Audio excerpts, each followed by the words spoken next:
ደህና ነን እግዚአብሔር ይመስገን አለው። እሺ ምን ልታዘዝ?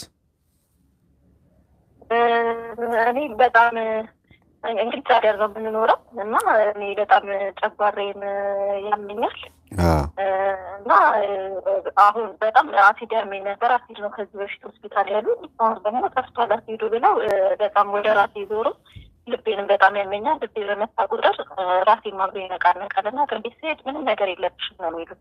መጀመሪያ ምንድን ነው ያልሽኝ? በጣም እየተገ አሲድ ነበር በፊት ጨጓራ አሲድ 3 ዓመት አካባቢ። እሺ ከዛ በኋላ አብሊዛኔ አሲድ ነው ብለው ትንሽ ቦታ ቀይር እስቲ፣ ያለሽበት ቦታ ቀይር እስቲ ትንሽ ድምፁ ጥራቱ ልክ አይደለም። እሺ እሺ እሺ እሺ የዛሬ 3 ዓመት በድንገት ነው ለሊት ላይ ያመንልኝ ማለት ነው። ለሊት ላይ ተኝቼ ታምሜ ተነሳሁኝ። ጤነኛ ነበር። ከዛ በፊት ምንም አይነት በሽታ አላውቅም ነበረ። ከዛ ሐኪም ቤት ሄድኩኝ በአምቡላንስ። ከዛ ምንም ነገር የለሽም አሲድ የጨጓራ አሲድ ነው አሉ። ከዛ መጥቼም በጣም ለፋሲካ ጊዜ ነው የጀመረኝ የፋሲካ ጾም ላይ። ከዛ መጣሁኝና ቤት ከዛ ሰበክ በመይ ጊዜ አባት መጥቶ ሰበክ ሲነግሩኝ እጄ ተጠማዘዘ። ከዛ በሶስት ቀን ከተጠመቅኩ ወዲያ ገብርኤል ማለፍቶ ከዛ የእጄ ከተጠመቅ በሶስት ቀን ከተጠመቅኩ ወዲያ ተወኝ ማለት ነው ያመጠምዘዝ። ግን ከዛ ወዲያ በቃ ጨጓራዬ አልተወኝም። ትንፋሽን ሊያሳጥረኝ አስተላልፍ። ከዛ አሁን ደግሞ አሁን ያለፈው 2 ዓመት ምናምን ቆየሁኝና አሁን ደግሞ በቀደሙ ፋሲካ ላይ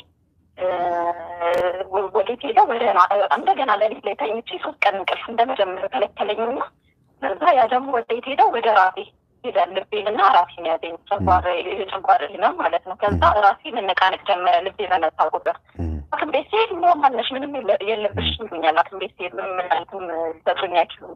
አንዴ ደምሽ በደምብ ተብሎ ነው በስቱ ነው አለኝ። ግን ቦታ ይቅርታ ግን በጣም ድምፅሽ አይሰማም። ቦታ ኔትወርክ የሌለበት ሰፈር ነው መሰለኝ ያላችሁት። ቦታው በጣም ያስቸግራል። በጣም ነው የሚያስቸግር። አሁን ሲሰማል። እሺ እሺ ከዛ አላወኩትም ብቻ በሽታዬን እና አለውኝ በጣም እየሰገርኩ ነበር። አንድ ሰሞን ያንተን የምትለውን በቀን ይሄ በሽታ የመንፈስ በሽታ ነው። የመንፈስ በሽታ ነው። ለምን መሰለሽ ብዙ ጊዜ ዶክተሮች ጋር ሄደሽ ደህና ነሽ እያሉሽ አንቺ ግን ውስጥ የሚሰማሽ ስሜት ካለና ካላገኙት በተለይ ስልቱን የሚቀያየር ወደ ራስ ወደ ጭንቅላት ወደ እግር ቦታ እየቀያየረ እንደዚህ እንትን የሚልሽ የሚያሰቃይሽ ከሆነ ይሄ መንፈስ አንደኛ በጸሎትሽ ተቃጥሏል፣ ተጨንቋል ማለት ነው። በጸሎትሽ ስልሽ አንቺ በምትጸልዩ ጸሎት ሳይሆን ተረብሿል። አንቺ ቤት ውስጥ በምትጸልዩ ጸሎት ተረብሿል። የመንፈሱ አይነት ደግሞ ይሄ መተት ሲሆን ነው። ዛር እንደዚህ አያደርግም። ዛር ወደ ጭንቅላት ወደ እግር ወደ ምናምን የሚሽከረከር ሳይሆን መጀመሪያ ስትወለጅ አብሮሽ ሲወለድ ጀምሮ ማለት አንቺ ስትወለጅ አብሮሽ አለ እንግዲህ ዛር ሆኖ የሚወለደው የያዛትን ቦታ አይለቅም። ራስ ከሆነ ራስ ነው፣ እግር ከሆነ እግር ነው። ዛር እዛ ላይ ሆኖ ነው ዝም ብሎ ችክ ብሎ እስከ መጨረሻ የሚሞተው። ግን የሚካደምለት የሚመለክ ምናምን ከሆነና የልብ ልብ ከተሰጠውና ቤት ውስጥ አንዳንድ ጊዜ ወደ ደብተራ ወደ ጠንቋይ ቤት ምናምን የሚካሄድ ከሆነ ያለበትን ቦታ ለቆ ሰራዊቶች ሲጨመሩለት እንትን ማለት ባህሪ ያለው። ወደዚህ ስመጣልሽ ግን በመቁጠሪያም ስንመታው ጀርባችን እንደ ድንጋይ የሚሆነው በሰውነታችን ውስጥም የሚራወጠው አንዴ ጭንቅላት ላይ አንዴ ጨጓራ ላይ አንዴ እንትን ላይ ያለ ቦታ የሚቀያየረው ሰላም ስለነሳሽው ነው። ቦታ መቀመጫ ቦታ ስላጣ ነው። ስለዚህ ስግደትሽን ቀጥይበት። በጣም አሁን በስግደት ነው መቀጠል ያለብሽ። ስጋሽ ላይ ተቀምጦ ስለሆነ ይሄ መንፈስ አንቺን ወደ ነፍስሽ ለመግባት የሚፈልገው ወደ ነፍስሽ እንዳይገባ ጥንቃቄ አድርጊ። አሁን ስለምትጾሚ፣ ስለምትጸልይ፣ ስለምትሰግጂ ነፍስሽን አያገኛትም። ግን ስጋሽ ላይ ሆኖ ሲሮጥ ሲንቀሳቀስ ምልክቱን የምታየው ለምንድን ነው? አቅም ስላነሰው ነው። አቅም ያነሰው መንፈስ ብዙ ጊዜ በስጋ ላይ ምልክት ያሳያል። ውልቤ ማለት አሞሽ የማያውቅ ቦታ ማሳመም፣ ሆኖ የማያውቅ ችግር መፍጠር፣ የሆነ ራስ ምታት፣ ድንገተኛ ነገሮች ምናምን የመፍጠር ባህሪ ያለው ይሄ አቅም ያነሰው መንፈስ ባህሪ ነው እንጂ ዛር በሲስተም ነው። እንዲያውም ሰው ላይ አድሮ መጥቶ ነው ዛር ብዙ ጊዜ ሊነቃበት መሆኑን ሲያውቅ ለዘመናት ያደፍጥና ሊነቃበት መሆኑ ሲያውቅ ጓደኛ ላይ፣ ዘመድ ላይ፣ ጎረቤት ላይ አድሮ ነገር ይፈልጋል። መጣላት ነው፣ መናቆር ነው። ከዛ ምን ሆኜ ነው ብለሽ መጸጸት ነው፣ ገንዘብ ማባከን ነው፣ አላስፈላጊ ብቻ የጭንቅላት ጨዋታ ነው እንጂ የሚጫወተው እንደዚህ ስጋ ላይ አይራወጥም ዛር እና ይሄ መተት ነው። ወይ ደግሞ መስተፋ ሴት ስለሆንሽ መቼም ያው ሴት ከሁለት መንፈስ አንዱ አያጣትም። ከዛር ውጪ ወይ መስተፋቅር ወይ ቡዳ ከሁለቱ መንፈስ አያጣትም።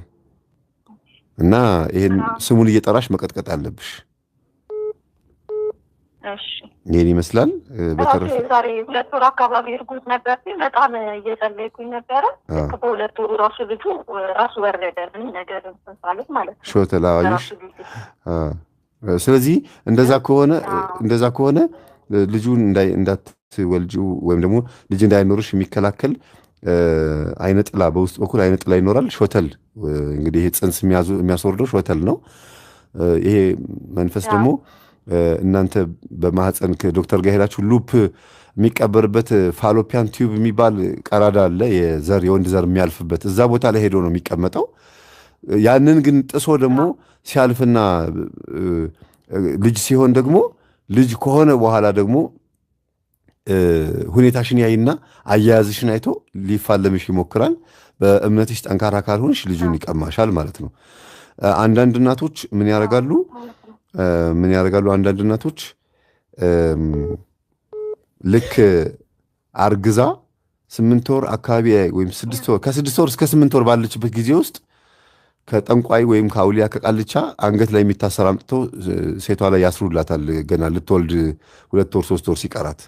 ያ ማለት አውሊያው ወይም ቃልቻው ምንድነው የኔ ነው ትሰጭኛለሽ ወይ ብሎ ማስፈቀጃ ነውና ልጁ ሲወለድ የኔ ሆኖ ይወለድ አይነት ነገር ነው፣ ማረጋገጫ ነው። እሺ ብላ ተቀበለች ነውና ብዙ ጊዜ በዚህ አይነት ባዕድ አምልኮ ውስጥ የሚያድጉ ቤተሰቦቹ በዛ ቤተሰብ ውስጥ ሲያዱ ስትዋለዱ ትመጡና እናንተ ዘር አካባቢ ወይ አንቺ እናት ምናምን አካባቢ ላይ ከተቋረጠ ያ ነገር ሲቋረጥ መንፈሱ እናንተ ወደ መንፈሳዊ ነገር በደንብ ካልተጠጋችሁ ሊማታ ይሞክራል። እንደዚህ አይነት በማድረግ ልጁን በመውሰድ በእርግጥ ልጅን የሚሰጥ እግዚአብሔር ነው። ጽንስን ልጅን የሚሰጥ የሚያሳድግ እግዚአብሔር ነው። ግን ከበፊት ጀምሮ ሲካደምለትና ሲመለክ ሲገበርለት የነበረ መንፈስ ከሆነ እግዚአብሔር እጁን ከዛ ያነሳል። ተፈጥሯዊ ግዳጃችንን ያው ለምሳሌ ተፈጥሮ አንድ ጊዜ ተሰጥታለች። ከዛ በኋላ ተፈጥሮ ራሱ በራሱ ነው እየተዋለደ እዚህ የሚመጣው በእግዚአብሔር ቸርነትም በተፈጥሮም በራሱ በተፈጥሮም እና መዋለድ ምንም እንኳን የእግዚአብሔር ስራ ቢሆንም ግን በፈቃዳችን ደግሞ ማህፀንንም ሆነ ልጆችን ለሰይጣን በማስረከብ እንዲህ አይነትም የማስለከፍ ስራዎችን የሚሰሩ ሰዎች አሉና ብትቺ ሾተል እኔ ላይ ያለ የሾተል መንፈስ ከጎረቤትም አይለፍላት ብለው የረገሙ እናቶች ወይም እናትሽና ጎረቤትሽ የተጣሉ ጊዜ እንደው ይሄ ልጅማ አትወልደውም ብሎ ያሰቡም ይኖራሉ። እርጉዝ በሆንሽበት ሰዓት በቡዳ ተበልተሽ ይሆናል። ይሄ ሆድሽ ግልጥ ብሎ ሲታይ አትግለጡ፣ አታሳዩ፣ ሸፈና አርጊው የሚባለው ለዚህ ነውና በጥንቃቄ ቅባ ቅዱስ እየተቀባሽ ጸበል እየጠጣሽ በሱባኤ ራሱ ብትጸንሺ ገና ጽንሱን ስትጸንሺ ራሱ በሱባኤ ቢሆን የመቀማት እድሉ በጣም ጠባብ ነው የሚሆነው። ታገኘዋለሽ ልጅሽን። እሺ ይሄን ይመስላል። አመሰግናለሁ። እግዚአብሔር ያክብርልኝ። ጓደኛዬን አንድ ያናገር። እሺ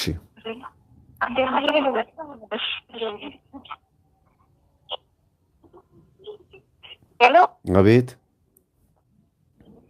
ሄሎ። ሰላም ሰላም፣ እንዴት ነሽ? እግዚአብሔር ይመስገን። ማን ልበል? እግዚአብሔር ይመስገን። ሳራ እባላለሁ። እሺ ሳራ፣ ምን ልታዘዝ? አሁን እኔ ከካርድ ድጋሚ ሞልቼ ልደውል እንጂ ብሩ እንትን አያስወራንም። ጓደኛዬ ጨርሰዋለች። መልሼ እደውላለሁ ሳንሱን ካገኘሁ። እሺ እሺ እሺ። ሰላም ሁኑ። ደህና ደሩሽ። አመሰግናለሁ። አሜን አሜን። እሺ ደህና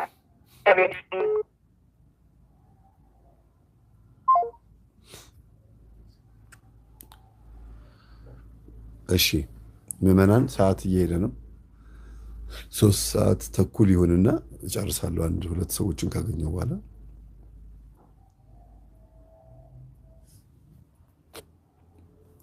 ሄሎ።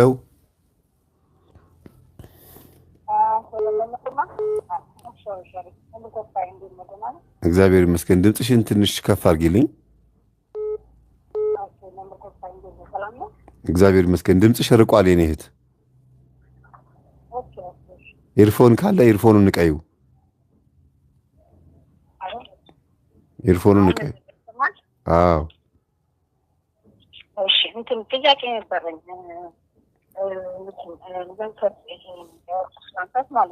እሺ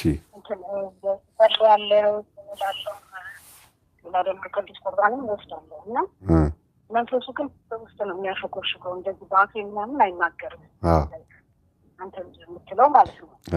እና ጸበል ስጠመቅ ወይም በቃ መምርገር ምናምን አይቻት ሄጄ አውቃለሁ እሱ ጋር እና በቃ በአፌ ተናግሮ አያውቅም። እና ምንድን ነው ማድረግ ያለብኝ በዚህ ነገር? በጆሮ ነው ወይስ በልብ በኩል ነው የሚያሾኮሽከው? ጆሮት ላይ ነው ወይስ ልብ ላይ ነው የሚያሾኮሽከው? ልብ ላይ በአእምሮዬ ላይ እና በልብ ላይ። ምን ይላል ቃሉ? ይሰማል ወይስ ምንድን ነው የሚለው? ሀሳብ ነው የሚያመጣው? ይሄን አርጊ ይሄን አርጊ ምን ይለኛል? እኔ በቃ ሰውነት በቃ ጤና ሙሉ ጤና አላቸው ምናምን ነገር ምናምን ብዬ አሰብኩኝ እየጸለይኩ ማለት ነው። ከዛ መንፈሱ ደግሞ በቃ መመሳሰል ነው ይለኛል። አይ መመሳሰልና የለም በደንብ ነው የሚገርሰው እንደዚህ ካልከማ።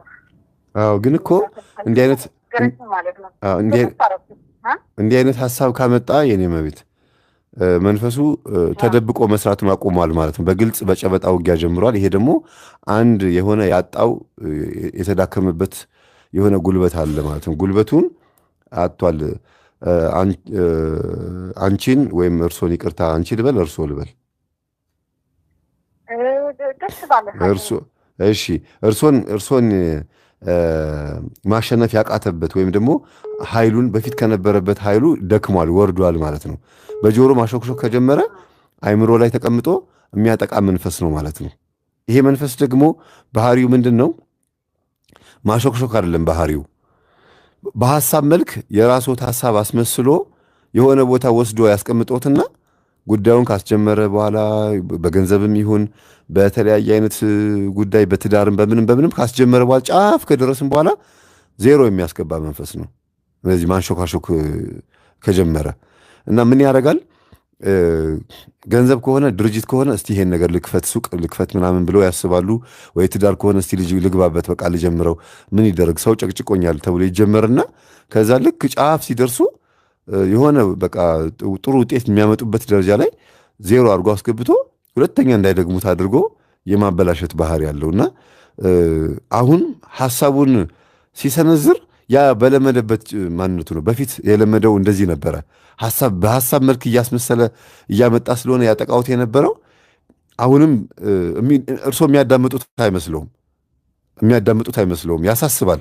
ግን እርሱ አሁን በጸሎት ኃይል የራሶትን አእምሮ እየመለሱ ወደ ራሶት አእምሮ እየተመለሱ ስለሆነ አእምሮትን ሲያገኙ እሱ የሚያስበውን ሐሳብና እሱ የሚያወራውን ነገር እያዳመጡት ነው እርሶ ማለት ነው።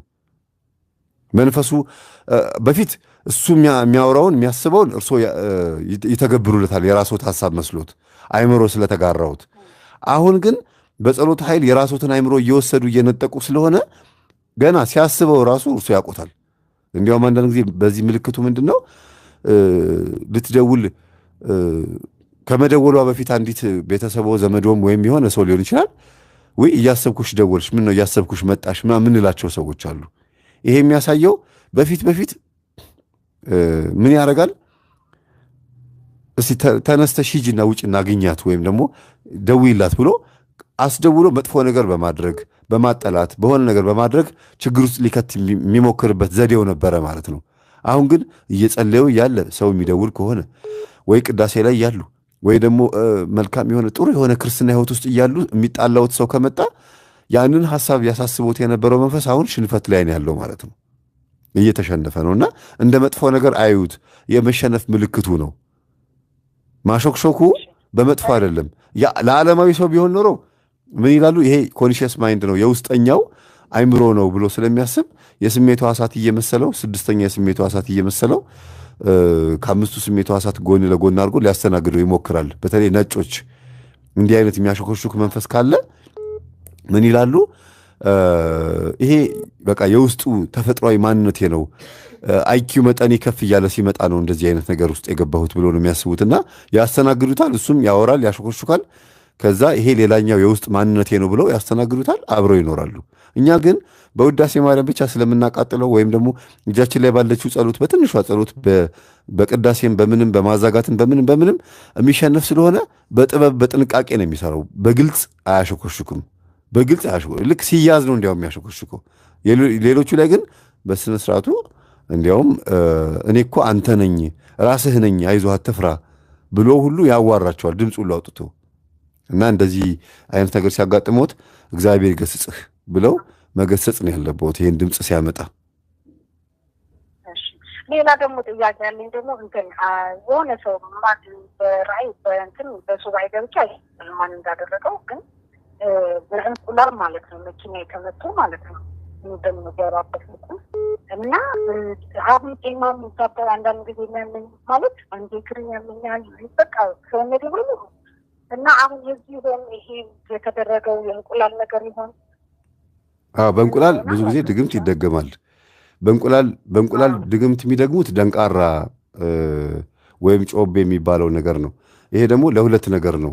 አንደኛ ሰላቢ የሆኑ ሰዎች እድል ለመውሰድና የእርሶን ጠዋት ተነስተው ወደ ስራ የሚሄዱበትን እድሎትን ኮቴዎትን ለመውሰድ የሚያደርጉ አሉ።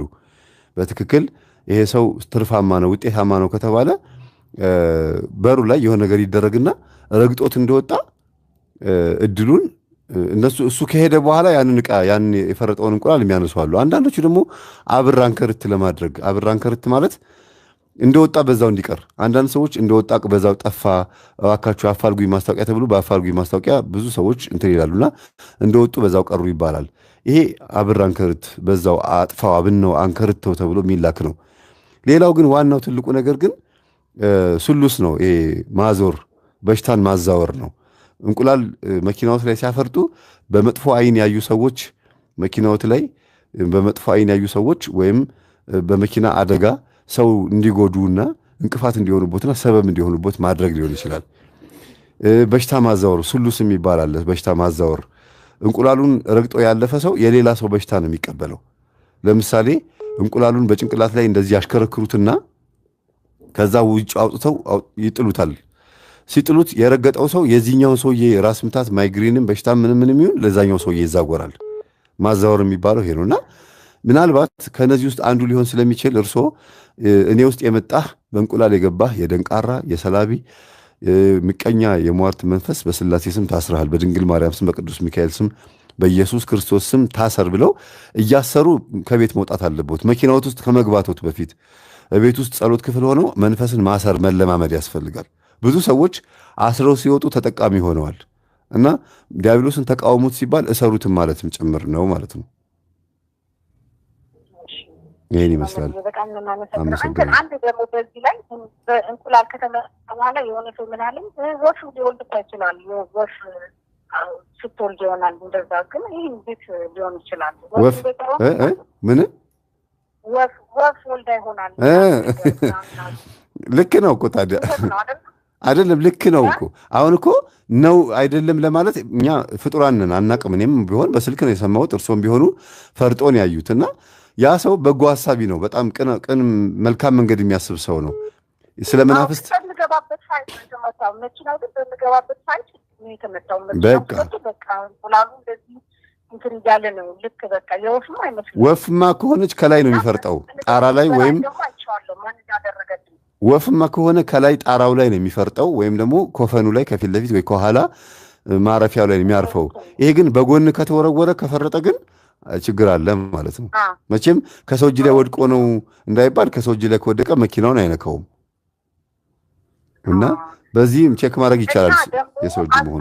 ደግሞ መኪና የሚያልፍበት ቦታ ስለሆነ በዛ ላይ አሁን በጎን ከተመጣ በሰው ነው ያደረገው ማለት ነው። እኔ ደግሞ እሱ ባይገብቻ አይቻለሁ በትክክል እና ይሄ እኔ ልቤ ተከፋፈለ። እስካሁን ብዙ ዓመት ልቤ ተከፋፈለና ሆነ ያደረገው ማንስ ቢሆን ቆይ ይቅርታ አድርጉልኝ የኔ ናት ማንም ይሁን ሰው ያርገውም ወፋም ይውደቅባትም ሰውም ከእጁ አምልጦት እንቁላሉ ይፍረጥ ብቻ ዞሮ ዞሮ እኔ ውስጥ በዚህ እንቁላል ምክንያት የገባህ መንፈስ አለህ ወይስ የለህም? ታሰር ካለህ ብሎ ማሰር ብቻ እኮ ነው የሚጠበቅበት። አለሁም ይበል የለሁም ይበል። እርሶ ግን አውቄሃለሁ አለ ታሰር በቃ። ከዛ ውጪ ሌላ ምንም ከርሶ ፍርሃትም ወይም መጠራጠር የልብ መከፈል ሊኖር አይገባም። ምን አስጨነቀውት እንዴ? ከእንቁላሉ የበለጠ ወይም ከተላከው የበለጠ በየቀኑ ስሙን የሚጠሩት አምላክ እያለ ይሄን ያክል መጨነቅ አያስፈልግም። ብዙ ጊዜ እሰራልሃለሁ ብሎ የሚያስብ ሰው ነው እንደዚህ የሚጨነቀው። አምላክ የሌለው ጥርጥር ውስጥ የገባ ፈጣሪ ኖሮት አምላክ የሌለው ሰው እኮ አለ እኮ። ማለት ፈጣሪ ሁሉንም ፈጥሯል፣ ግን ፈጣሪ ለሁሉም አምላክ አይደለም። ምክንያቱም የማያመልከውም ስላለ ማለት ነው። እግዚአብሔርን የማያመልከውም አለ፣ ለእነሱ አምላካቸው አይደለም። እና ለእርሶ ግን አምላኮትም ነው ፈጣሪዎትም ነው። ይሄን ያክል መጨነቅ አያስፈልግም ማለት ነው። እሺ፣ አመሰግናለሁ። እግዚአብሔር ይስጥልን። አመሰግናለሁ። እግዚአብሔር ይስጥልን። እሺ፣ እሺ፣ ደህና እደሩ።